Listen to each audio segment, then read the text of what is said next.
ഹരി, കേൾക്കാമെങ്കിൽ പെൺകുട്ടിയുടെ രഹസ്യമൊഴി SIT രേഖപ്പെടുത്തിയ ശേഷം പോലീസ് നടത്തിയ നീക്കം അതീവ രഹസ്യമായിട്ടായിരുന്നു. ഹരി, തുടരാവുന്നതാണ്. SITയുടെ അതീവ രഹസ്യമായ പഴുതടച്ച നീക്കമാണ് ഇപ്പോൾ രാഹുലിനെ കുടുക്കിയിരിക്കുന്നതല്ലേ? അരുൺ, തീർച്ചയായിട്ടും SITയുടെ പഴുതടച്ച നീക്കം തന്നെയാണ് രാഹുലിന് കുരുക്കായി മാറി. രാഹുലിന്റെ അറസ്റ്റ് രേഖപ്പെടുത്താനുള്ള ഒരു തീരുമാനത്തിലേക്ക് എത്തുകയും അങ്ങനെ ഒടുവിൽ സംഭവിക്കുകയും ചെയ്ത് അല്പസമയത്തിനുള്ളിൽ, അതായത് 11 മണിയോടുകൂടി തന്നെ വൈദ്യപരിശോധനയ്ക്ക് പുറത്തിറക്കും. 12 മണിയോടുകൂടി മജിസ്ട്രേറ്റിന് വീട്ടിൽ ഹാജരാക്കും. അതായത് പത്തനംതിട്ട മജിസ്ട്രേറ്റിന് മുന്നിൽ ഹാജരാക്കുമെന്ന് തന്നെ നമുക്ക് ഉറപ്പിച്ച് പറയാൻ കഴിയുന്ന വിവരമാണ്. ഇപ്പോൾ തന്നെ മജിസ്ട്രേറ്റിന് വീടിന് മുൻപിലായി പോലീസ് ഉദ്യോഗസ്ഥരൊക്കെ തന്നെ എത്തിത്തുടങ്ങിയിട്ടുണ്ട്. 12 മണിയോടുകൂടിയായിരിക്കും ഹാജരാക്കുക. ഇന്നിപ്പോൾ റിമാൻഡ് റിപ്പോർട്ട് വളരെ പ്രധാനപ്പെട്ടതാണ്. രാഹുൽ മാങ്കൂട്ടത്തിനെതിരെ കണ്ടെത്തിയിട്ടുള്ള തെളിവുകളടക്കം സൂചിപ്പിച്ചുകൊണ്ട് വ്യക്തമാക്കിക്കൊണ്ടുള്ള റിമാൻഡ് റിപ്പോർട്ടായിരിക്കും. മാത്രമല്ല, ഈ കേസിൽ രാഹുലിന് ജാമ്യം നൽകരുത് എന്ന് ആവശ്യപ്പെട്ടുകൊണ്ട് പ്രോസിക്യൂഷൻ മുന്നോട്ട് വെക്കാൻ പോകുന്ന പ്രധാനപ്പെട്ട വാദം രാഹുൽ മാങ്കൂട്ടത്തിൽ എന്ന് പറയുന്ന വ്യക്തി ഒരു ഹാബിച്വൽ ഒഫൻഡർ ആണ് എന്ന് തന്നെയാണ്. കാരണം ഒന്നല്ല, പല കേസുകൾ രാഹുലിനെതിരെ രജിസ്റ്റർ ചെയ്തിട്ടുണ്ട്. ഇത് 3ാമത്തെ കേസാണ്. കൂടുതൽ പരാതികൾ ഇതിനോടകം തന്നെ പോലീസിന്റെ പക്കൽ എത്തിയിട്ടുണ്ട്. അതിൽ കൂടുതൽ പ്രാഥമിക അന്വേഷണങ്ങൾ നടന്നുകൊണ്ടിരിക്കുകയാണ്. അതിലും ഒരുപക്ഷെ കേസ് രജിസ്റ്റർ ചെയ്യുന്ന നിലയിലേക്ക് എത്തും എന്നുള്ളത് രാഹുലിന്റെ മുൻകാല ക്രിമിനൽ പശ്ചാത്തലം എല്ലാം ചൂണ്ടിക്കാണിച്ചുകൊണ്ട് നൽകുക അല്ലെങ്കിൽ സമർപ്പിക്കുക എന്നുള്ളതാണ് പ്രോസിക്യൂഷൻ ഉദ്ദേശിക്കുന്നത്. രാഹുൽ മാങ്കൂട്ടത്തിനെതിരായിട്ടുള്ള പരാതികളിലെല്ലാം തന്നെ കാണാൻ കഴിയുന്ന ഒരു പൊതു സ്വഭാവം, അയാളുടെ ലൈംഗിക വൈകൃതം, ഒപ്പം തന്നെ ക്രൂരമായ മനോഭാവം എല്ലാം തന്നെയാണ്. അത് ഈ കേസിലും ഒട്ടും പിന്നിലല്ല. ഏറ്റവും ക്രൂരമായ രീതിയിൽ തന്നെ അതിജീവിതയെ ഉപദ്രവിച്ചു എന്ന് തെളിയിക്കാൻ തക്ക ശേഷിയുള്ള ആശുപത്രി രേഖകളും മൊഴിയും തെളിവുകളും ഒക്കെ തന്നെ ഇതിനോടകം SIT നേടിയിട്ടുണ്ട്. അതിൽ ഏറ്റവും പ്രധാനപ്പെട്ടത് ഇതുമായി ബന്ധപ്പെട്ടുള്ള വാട്സപ്പ് ചാറ്റുകളും സാമ്പത്തിക ഇടപാടുകൾ സംബന്ധിച്ചിട്ടുള്ള തെളിവുകളും ഒക്കെ തന്നെയാണ്. ഇനിയിപ്പോൾ കൃത്യമായി പരിശോധിക്കേണ്ടത് രാഹുലിന്റെ ഐഫോണാണ്. പക്ഷേ അന്വേഷണത്തോട് സഹകരിക്കാത്ത നിലയ്ക്ക് ഇതുമായി ബന്ധപ്പെട്ടിട്ടുള്ള കൂടുതൽ നീക്കങ്ങളിലേക്ക് അന്വേഷണ സംഘം കടക്കും. ഇതിനോടകം തന്നെ നമുക്ക് മനസ്സിലാക്കാൻ സാധിച്ച ചോദ്യം ചെയ്യൽ ഔദ്യോഗികമായി പൂർത്തീകരിച്ചിട്ടുണ്ട്. SPG പൂങ്കുളിയുടെ നേതൃത്വത്തിലുള്ള സംഘം അത് പൂർത്തീകരിച്ചിട്ടുണ്ട്.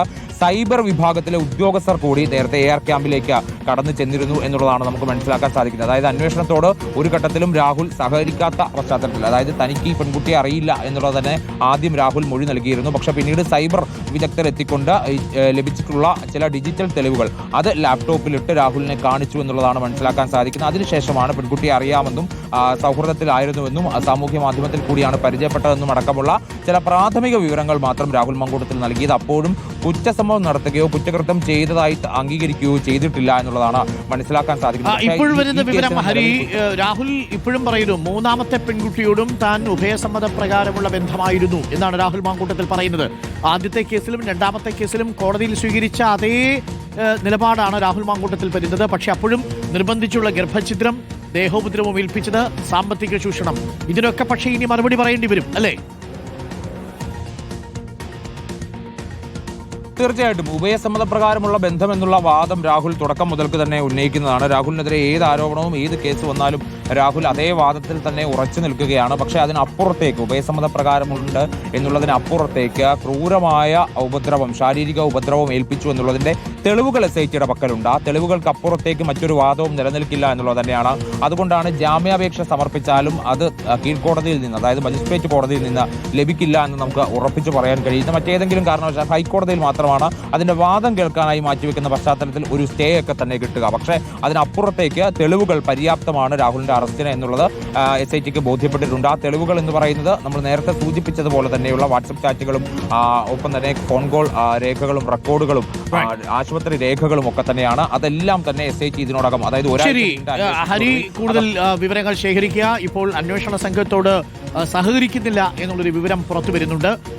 ഉഭയസമ്മത പ്രകാരമാണ്, അതിൽ ഒരു ക്രൈമും ഇല്ലല്ലോ എന്നുള്ളതാണ്. രാഹുൽ മാങ്കൂട്ടത്തിൽ തുടർച്ചയായി ഈ കേസിൽ പെടുമ്പോൾ മാധ്യമങ്ങളുടെ മുന്നിൽ വന്ന് പറഞ്ഞത് ഇന്ത്യൻ ഭരണഘടന പ്രകാരമുള്ള ഒരു കുറ്റകൃത്യം ഞാൻ ചെയ്തിട്ടുണ്ടോ, ഇന്ത്യൻ പീനൽ കോഡ് പ്രകാരമുള്ള ഒരു കുറ്റകൃത്യം ഞാൻ ചെയ്തിട്ടുണ്ടോ, ഞാൻ ബന്ധപ്പെട്ട പെൺകുട്ടികളുടെ അടുത്തെല്ലാം ഉഭയസമ്മത പ്രകാരമല്ലേ, പക്ഷേ ഗർഭഛിദ്രം, നിർബന്ധിച്ചുള്ള ഗർഭഛിദ്രം, ദേഹോപദ്രവം, ഒപ്പം തന്നെ സാമ്പത്തിക ചൂഷണം, ഇത് മൂന്നും ഈ കേസിൽ പുതിയ മാനങ്ങൾ നൽകുന്നുണ്ട്.